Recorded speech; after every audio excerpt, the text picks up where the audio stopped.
What's up my beautiful people, it's a girl here, it's a chill. Leo tumekutana tena baada ya muda mrefu kidogo kupitia PMTV2. PMTV2 ndo sehemu pekee ambayo utaweza kujifunza vitu vingi, vinaweza vikawa vya elimu tofauti tofauti, vya kiburudani, umbea, japo umbea hujakaa kwenye kujifunza, right? Lakini all it's all about kiburudani zaidi. Na leo kupitia hapa tumeweza kupata nafasi ambayo wewe unayetutazama utakuwa umepata bahati, naweza kusema. Leo tutaenda kuzungumzia mambo hususan ya kiteknolojia zaidi. Pengine hujawahi kuyasikia au pengine ushawahi kuyasikia, basi tunakukaribisha uweze kuyasikia mengine zaidi, kuweza kuongeza elimu zaidi. Na hapa pembeni yangu mimi nipo na kijana ambaye anajishughulisha hususan na mambo ya IT na mengine, basi tutaweza kuyafahamu hapa endapo tu ukaungana na mimi mwanzo mpaka mwisho. Mimi namwitaga F6. Sasa kwa yote YF6 atajitambulisha mwenyewe. It's YF6. F6 ni jina tu niliamua kujitoa kutoka kwenye jina langu. Mimi personal jina langu ni Franco. Oh, Franco Njaviki. Kwa F6, F ukienda kwenye alfabeti ABCD ni namba, ni ukihesabu kwenye numbers ni alfabeti ya 6. Okay. Kwa hiyo nikachukua my first alphabet kwenye jina na ile namba, basi sema F6. Oh. Yeah. Kwa hata kwenye nini F6 Tech, F6 Technology. Kwa okay. Ndio jina limetokea huko. Okay. Yeah. By the way, kama kijana, sawa, kila kijana ana ndoto zake, right? Wewe ukaamua kuja na mfumo wako au pengine ukaamua kuja na design yako wewe mwenyewe kama ulichokisomea na kuweza kukiprovide service kwa sehemu ambayo mtu pengine atahitaji service yako. Kusomea mambo ya teknolojia au mambo ya IT ilikuwa ni ndoto yako tangia utotoni au lilikuja tu baada ya mfumo wa maisha kubadilika? Yeah, of course, mimi tokea utotoni.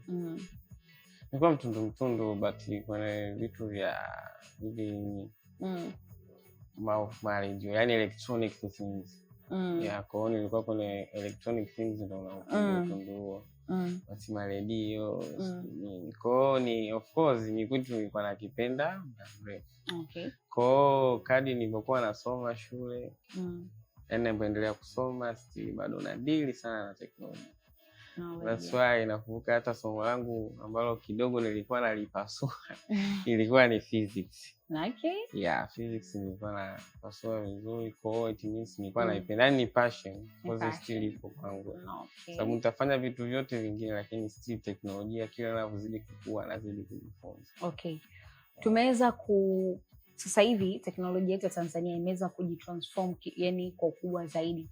Tofautisha na zamani. Zamani ilikuwa ukihitaji kutuma pesa mpaka iweke kwenye bahasha, sijui ipelekwe wapi ili imfikie mhusika. Lakini kupitia kiganja cha simu yako, kwa mfano unaweza ukaweka hela yako humu na ukamtumia mtu mkoani au pengine nchi yote ambayo ipo.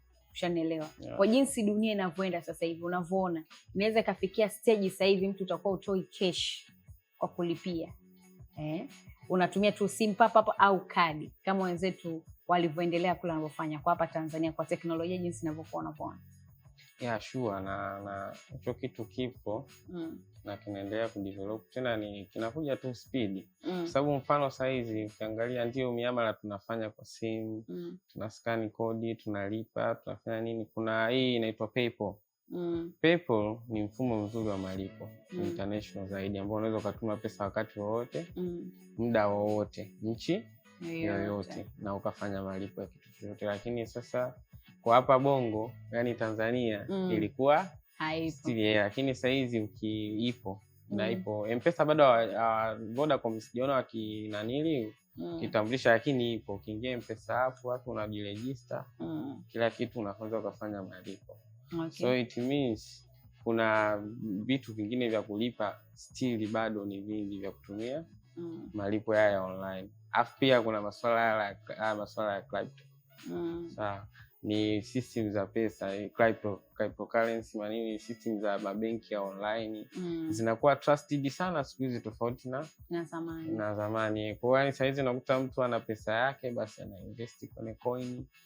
Kwa hiyo ile hali inakuwa yani inabadilika kila siku. Kwa hiyo it means payment za cash zinaendelea kufifia, lakini sidhani kama zitapotea kabisa. Lakini bado zinaendelea kufifia, kwa sababu kuna nchi nyingine ukienda unaweza kaambia inabidi ulipe kwa coin. Unaweza kalipa kwa coin. Kuna coin, tuna Ori, tuna hii inayojulikana sana ndo Bitcoin. Kwa unajikuta mtu analazimika utransform pesa yako kutoka kwenye pesa ya kawaida uende iwe coin. Kwa hiyo it means hizi issue hata Bongo ukiona hadi PayPal imekuwa available sasa hizi, basi zinakuja nyingine nyingi. Zitakuja nyingine nyingi zitakuwa sawa, zitatumika. Kwa sababu USDT sasa hizi unaweza kuchukua hata kadi zitatumika. Zamani ilikuwa kikawaida unahitaji vocha labda tuseme. Unahitaji vocha, inakubidi uende dukani ukanunue ukwangue, si ndio? Lakini sasa hivi kadri maisha yanavyozidi kwenda, mtu unahitaji bando kadri teknolojia inavyozidi kujitransform, naweza ukasema.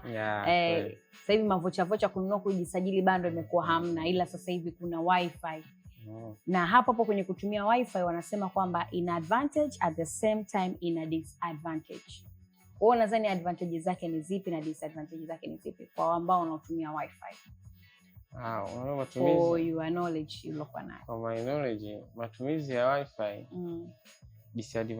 advantages zake ni kubwa as we now speak, kwa sababu ukiangalia inarahisisha matumizi ya internet, kwa sababu unakuta mtu anabidi afanye streaming, maybe download kitu chenye GB kubwa. Kwa hiyo kwanza kuunga vocha ya bando unaona inamkosti, kwa sababu ile GB utakazounga GB 10 sio sawa na ukinunua interneti labda ya BPS 25 hadi 60. Kwa utatumia itakuwa ni faster na utaweza kufanikisha issue yako kwa muda mfupi.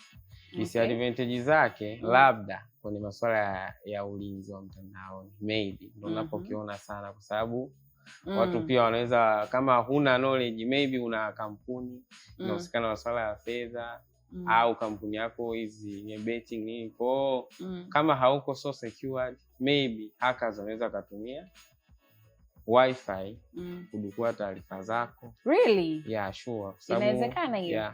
Kwa sababu kuna hizi free wifi, unaweza ukaenda sehemu kwenye cafe maybe ukapata ile free wifi ukaiconnect. Akaja haka pale akakaa mkampa password akaconnect. Unaweza access your phones through the same wifi. Kwa mtu akitaka achukue taarifa zako kupitia wifi ni rahisi. Maybe hiyo ni disadvantage, lakini kwa matumizi ya wifi ina advantage kubwa sana kwenye issue ya internet, sababu inarahisisha kazi zote zinazohusu masuala ya internet kutokana na wewe mwenyewe na matumizi yako. Sawa. Sasa hivi kuna mfumo kidogo umebadilika, na mimi ningependa tuweze kuidiscuss hii issue kutokana na teknolojia kadri ya siku zinavyozidi kubadilika. Nikasema endapo ukija basi tutaweza kupiga story. Sasa hivi kuna matumizi ya AI. Unaona na AI vijana wengi wanalalamika, kuna baadhi wameweza kupoteza kazi zao kwa sababu ya AI, kwa sababu sasa hivi AI inafanya kila kitu ambacho binadamu anaweza kukifanya, ukakiambia kikafanya. Sasa tuje sasa kwenye issue ya uchumi. Je, kwa AI ina faida? Of course. AI ni kitu kwangu mimi nasema ni kizuri sana na sio kibaya sana. Kwa sababu gani nasema kizuri? AI kuna baadhi ya vitu vingi imerahisisha, vingi mno. Kama vipi? Vingi mno. Ukiangalia kwa mfano masuala ya uchumi, elimu, kilimo, yani biashara, sawa. Imerahisisha kwa upande kwa mfano uchumi, labda biashara. Mtu ana duka lake na sawa. Inakuwa ni rahisi yeye kupata access ya AI kumwelekeza jinsi gani anaweza akaibrandi biashara yake. Sawa. Akatumia AI kutengeneza script nzuri ya video ili biashara yake ajue hii video ina chupa yangu ya maji, nataka niiuze. Watu wengi wanatumia mtandao ili aone chupa yangu ya maji imeuzika, lazima aione mtandaoni. Je, chupa ya maji nikiipiga tu picha nikaiposti mtu atanunua? Mwingine akiscroll anaona tu picha mbaya, it's not colorful, haivutii, haipo kwenye reel nzuri, anaskip. Lakini ukitumia AI anakupa caption, kuna AI nyingi za kumake videos advertisement. Unaweza kuweka chupa then ikakuletea background nzuri ya maji. Kwa kwenye swala la biashara, uchumi ni easy kutumia AI. Okay. Yeah, kwa sababu yani ni easy sana. Yani unaweza kuomba prompt yoyote unayotaka wewe. Ikakubali, ikakupa idea. Ina maana sasa wewe kwa sababu yenyewe haina hisia na kuna baadhi ya vitu hawezi ikafanya kama binadamu. Yani hiyo ipo. Kwa hiyo kuna vitu vingine wewe mwenyewe utafikiria. Inachokifanya ni disadvantage yake sasa kwenye AI. Yeah, kwa sababu wenyewe kila swali utakalouliza yeye huwa ina force ilijibu kwa njia yake yeye anayoijua, lakini still bado kwa sababu saizi zipo so developed kiasi kwamba anakuambia kabisa, lakini mimi siwezi nikatoa maamuzi ya mwisho, hizi ni idea tu nilizokupatia. So it means ukitumia AI still mwenyewe lazima utumie akili yako, lakini matumizi ya AI kwa saizi kwa ushauri wangu watu ni watumie tu. Yani by any means kwa njia yoyote watumie, kwa sababu inarahisisha vitu vingi. Kama ulivyoweza kutuambia. Yeah, kwa mfano kwenye uchumi mimi nina ads agency sawa. Okay. Nasimamia social media za watu, nawafanyia digital marketing sawa. Kwa mtu anakuwa na ofisi yake ya biashara maybe namfungulia accounts hizo za social media then inaanza kumwelekeza kila kitu. Most of it AI lazima ihusike. Yani kazi zote AI lazima ihusike. Okay, hapo kuna hii changamoto tunakutana nayo, pengine mtu ana page yake kubwa kaihangaikia, labda tuseme Instagram, kaanza nayo down mpaka inakuwa inakuja kufikisha followers pamoja na viewers wengi. Ushanielewa, labda kafikisha followers 1,000,000 au mwingine 900,000, 800,000 whatever.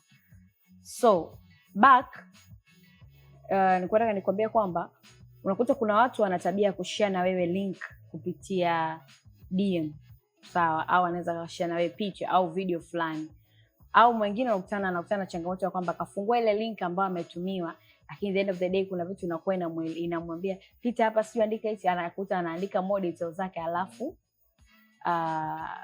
account inabebwa. Yeah. Sasa pengine labda wewe unaweza ukatoa somo gani kwenye hiyo? Kuna hiyo issue. Yani true, hiyo kitu nimekuta wengi na ndio wengi sana account zao zinakuwa hacked.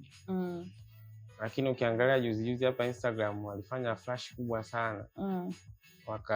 Kuna baadhi ya watu walipoteza followers wengi. Wenyewe tu Instagram walipoteza followers almost 900,000 sijui ngapi. Watu wengi walipoteza followers. Kwa sababu marobot yalikuwa ni mengi. Yani robots. Unajua watu vijana wengi ni wa IT, wao kazi ni kucheza tu na mitandao ya watu, basi wako hack. Kwa hiyo nadhani pale kuna system kuna party kwenye Instagram unaweza una switch off zile unknown links zinazokuja zinaingia. Kumbe ipo Kiingia kwenye setting ipo kabisa. Una switch off. Ukiswitch off ile inakusaidia zile links ambazo ni anonymous, ambazo watu wanaona kabisa hizi. Yani Instagram inaona link imeingia, lakini link ni ina shida. Basi wana-crash moja kwa moja. Lakini pia wewe mwenyewe inabidi uwe makini. Kuna hizi mtu anakuambia na kuongezea followers na kununulia followers. Yeah, it's okay, anakulink, lakini kuna baadhi ya followers wanakuja sio. Yani mahaka na sisi ni binadamu. Yani mahaka still wakizuiliwa sehemu fulani anatafuta njia nyingine. Kwa mtu akitumia link uielewi, sijui kuna issue ya pesa, labda kuna issue fulani ya followers nini, click link ujoin. Unaweza ukaclick then unaiachana naye, umepoteza account. Okay. Yeah. Na kuna swali moja nilisema pia ukija nitakuuliza, lilikuwa ni kwamba watu wanaona teknolojia ni kwa wasomi au kwa watu wa IT pekee. Wewe unaidescribe vipi? Ni sawa sana hapo na mtu, unajua zamani ilikuwa mtu ukiona mtu mwenye kompyuta, maybe ukiwa na kompyuta yani ukiwa na kompyuta basi wewe ndo ni uko kwenye system ya IT ni pro, lakini sasa hizi Wewe mwenyewe mtu unatembea na teknolojia mfukoni, unatembea na simu ambayo simu yako inabeba kila kitu ambacho kwenye kompyuta unaweza ukakifanya. Vitu vingi tunafanya kwenye simu ambayo still ni teknolojia. Lakini sasa sio kwamba mtu ambaye ana duka Kariakoo anauza nguo anatumia simu yake kwenye biashara kasoma IT, no. Kuna madereva anaenda sehemu anatumia Google Map. Sawa. Sio kwamba amesoma IT ndio maana akajua lazima nijue Google Map. Hapana. Kwa kila mtu saizi ni yeye ni kujifunza na kujua vitu vinavyoendeleaje kwenye issue za technology. Kwa hiyo sio kwamba IT pekee ndio advantage kubwa ya kuwa na nani. Hapana. Ni uelewa tu na kujifunza kila siku vitu vipya. Yeah, sure. Nikotaka tumalizie pia na swali langu la mwisho ni kwamba sasa hivi imekuwa like wanasema teknolojia imekuwa fursa kwa vijana wengi kama hivyo ulivyosema hapo awali. Wewe unadhani fursa gani ipi imekuwa zaidi kwa teknolojia kwa vijana wa Tanzania tofauti na zamani ilivyokuwa? Yaani zamani ilikuwa ni kwamba mtu simu hizi kuzitumia kwa content creators, kufanya hivi kufanya vile ilikuwa hamna. Lakini sasa hivi kadri teknolojia inavyozidi, content creator wanatokea, sijui maiti, sijui utundu. Yaani kuna utundu fulani tu unatokea hapo katikati. Kwa hiyo nadhani kwamba imewapa fursa gani kubwa kwa vijana wa Tanzania? Kwa kweli teknolojia kwa vijana wa Tanzania for now advantage ipo, mimi naiona.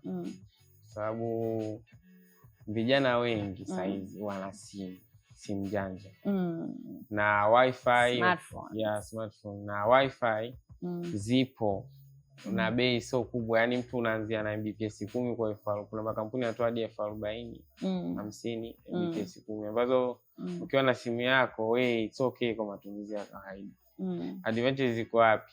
Kuna platform nyingi sana sasa hizi online za kufanya hizi tunaita remote work. Sawa. Kwa kuna website unaweza ukaenda ukajisajili wewe kama wewe kutokana na ujuzi wako. Then ukawa unafanya ile kazi ukalipwa hata $5, 2 au 3 hadi kwa saa. Sawa. Hadi $10 mtu analipwa kwa ile saa limoja. But ni wewe tu umetumiaje sasa kujiregister pale, ujuzi wako ni upi? Maybe wewe ni unaedit video vizuri. Maybe wewe ni unaweza kuongea na customers tu online. Unaweza kuna platform nyingine unaweza kwa kazi yako ni kujibu emails za makampuni fulani. Yaani makampuni makubwa na kazi yako ni kujibu email. Hiyo ipo. Lakini still pia kwa upande mwingine ukitumia AI vizuri wewe mwenyewe tu unaweza kupata advantage kubwa. Kwa mfano mtu una kipaji ila hujui sasa hapa hichi kipaji changu naanzeje napateje. Yani kuna ile unajua mtu lazima ujue naandikeje, yani script kwamba kazi yangu yani nina idea fulani maybe. Sasa naanzeje? Basi maybe unatumia different AIs kwamba bwana nina idea fulani. Idea yangu nataka ifike mahali fulani. Naomba nipe mwongozo. Wewe kama wewe unaonaje? Atakupa mwongozo, atakupa video za mafunzo. Sawa. Atakupa kila kitu. Ina maana wewe sasa unaweza ukaanza kidogo ukajifunza kupitia links za YouTube atakazokupa. Ukajifunza kila kitu unachohitaji then ukagrow. Kwa hiyo yani short mafundisho ni mengi online. Sawa. Kwa hiyo vijana ni kukaa tu na kutumia hizo foto. Utajifunza crypto, utajifunza kuinvest kwenye coin, utajifunza trading. Hizo ni za delivery, zote ni teknolojia. Kwa hiyo unaweza kukaa nyumbani tu ukajikuta unatumia simu yako TikTok kujiposti na kufanya nini, wakati wengine still wanaingiza pesa. Kuadvertise biashara zao, wanaingia live, wanafanya nini? Tunaingia live si tap nini? No, kuna watu kuna advantage pale. Mtu anajua anafanya nini. Nikitumiwa kiua kina pesa hizi. Mtu anatumia vile viua nini vinampa pesa nini. Sasa hao ni ma-influencers au ni nani?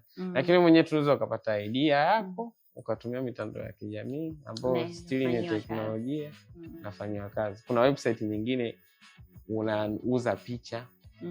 Yake unaweza ukawa ukaamua tu upige picha za mitaa ya Dar es Salaam street zote kwa simu yako, ukapiga ukaingia kwenye hizo website ukazipublish, wakazifanyia uchunguzi, yani wakaangalia okay, ni natural, ni picha nzuri, iko poa, nakwambia picha moja tutanua kwa $3 au $4. Really? Yeah, kwa hiyo sasa it means wewe utakapopiga zile picha zikiwa nyingi tayari una pesa nzuri, kwa sababu watu wazipublish, wao kule ndio wataziuza, lakini utazipata faida. Okay. Yeah, na zipo vitu vingi. Sisi wenzetu kuna website unaingia, sawa, una idea yako, ila unahitaji investor au maybe unataka uuze ile idea. Maybe unatengeneza nguo, sawa, umedesign, wewe ni designer nguo, umedesign nguo yako, ila unajua kabisa hapa sina mtaji, sina chochote, so ili nitafute investors lazima tu nitafute online. Ingia online, ingia kwenye hizo platform, post bidhaa yako, unakutana kule na watu wanaoinvest au watanunua idea. Unaweza kupata bahati, mtu akamwambia bwana tuna invest kwa share ada $20 mpaka dola ngapi, au mwingine akamwambia mimi nanunua kwa $10,000. You never know. Okay. Yeah, kwa sio tukae tu tunatap for nothing, no. Tusijisnap sana, kumbe tuna tukaitumia mitandao yetu ya kijamii na the end of the day ikaweza kutengenezea pesa.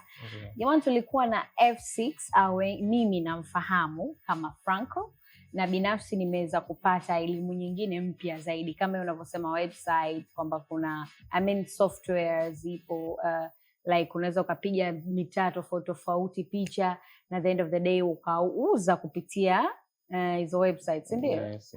Websites ni software. Yeah, ni websites. Websites, okay. So vitu kama hivyo, kumbe vijana fursa ni ziko nyingi sana kupitia teknolojia. It's how we mwenyewe unatamani kufanya kitu aina gani kupitia teknolojia ili uweze kutengenezea pesa zaidi. Mimi sina mengi sana zaidi ya kukushukuru sana. Shukrani sana kwa muda wako na karibu sana tena PMTV.